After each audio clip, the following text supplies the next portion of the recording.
Good evening. This weekend, a little 6-year-old girl took her 2-year-old dog on a trail in Minnesota, and it got caught in a trap. Just want to start with that. This bill is such a betrayal to all of us citizens who you are also supposed to represent, who love nature and have believed that our parks would be a safe place to enjoy nature with our families and our pets.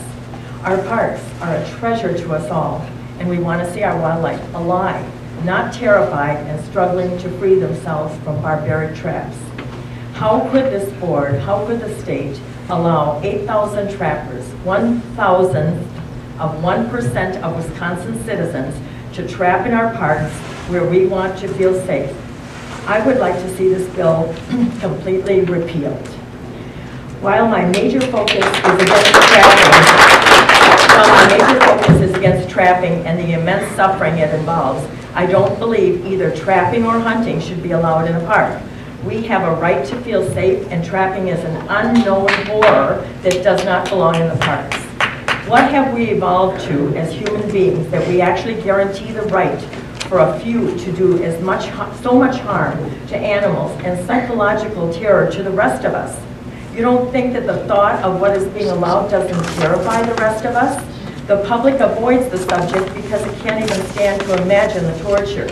And the DNR doesn't even feel ashamed to call it a recreational activity. Stop claiming that trapping manages population and controls diseases, when our own overpopulation and urban sprawl into natural wildlife areas are many of the real reasons for problems with wildlife. There are other methods to deal with wildlife trapping than trapping them. The real reason for trapping is the fur trade. Please don't put the safety of our pets, families, and any living being in the outdoors at risk. Traps are barbaric and should just plain be banned, and our county and state parks should be free from cruelty. This bill should never have been passed and should be repealed. All life is precious. I want to end with a quote from Charles Darwin from his 1863 essay called Trapping Agony. I know of no sight more sorrowful than that of these unoffending animals as they are seen in the torture grip of these traps. Few men could endure to watch for 5 minutes an animal struggling in a trap with a torn limb.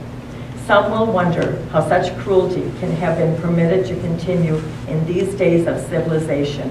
And that's in 1863. Thank you.